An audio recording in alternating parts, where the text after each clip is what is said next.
There are two mutually exclusive ways to answer the question, what does free will mean?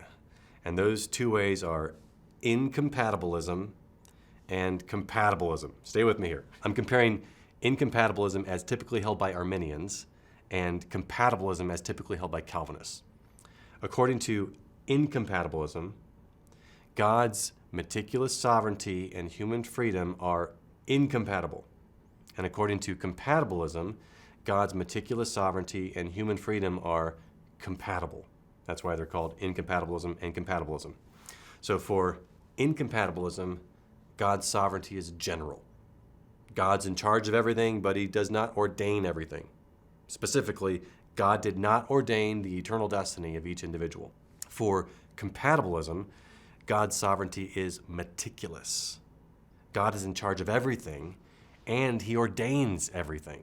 Specifically, God ordained the eternal destiny of each individual. So regarding human freedom, both views agree that we have a free will in the sense that we are morally responsible for what we choose. But here's where they differ. Incompatibilism says that we have a free will in the sense that we can choose differently. That is, we can equally make alternative choices in the same circumstances. Compatibilism says that we have a free will in the sense that we always choose what we most want. That is, we voluntarily choose what we most want in any given circumstance as long as our choices are not constrained. So according to incompatibilism, I'm just as able to choose Christ as I am able not to choose Christ. As a radically depraved sinner, I'm able to choose Christ because God's special saving grace, his prevenient grace, which is universal and resistible, enables me to freely do so if I decide. That's incompatibilism. According to compatibilism, I'm unable to choose Christ until God changes my heart. I choose whatever my heart desires. I always choose according to my nature. So a tomato plant can't produce apples, and I can't choose Christ unless God changes my wanter, my nature, my heart. According to incompatibilism, a God-ordained choice is not a real choice. According to compatibilism, a God-ordained choice is a real choice. And in my book, Predestination, I give 10 reasons for compatibilism, that God's meticulous sovereignty is compatible with human freedom, particularly the God-enabled freedom to believe in Christ and the moral responsibility for not believing in Christ. And the core issue here is our heart. It's our nature.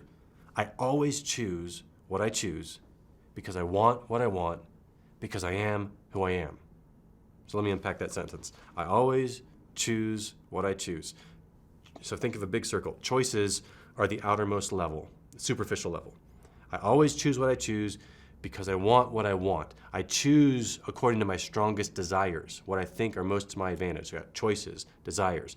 I always choose what I choose because I want what I want, because I am who I am. At the core is your heart. My heart is the core or essence of who I am. It's my innermost being. And I have a heart problem. I have a heart that is evil continually. And another way to refer to my heart is my nature, which is a complex of attributes. My heart or my nature determines what I want, and my nature is either unregenerate or regenerate. And that's the core reason I either do not or do have the ability, the moral ability to glorify God. And I'm responsible for my desires and choices because I'm responsible for my sinful heart.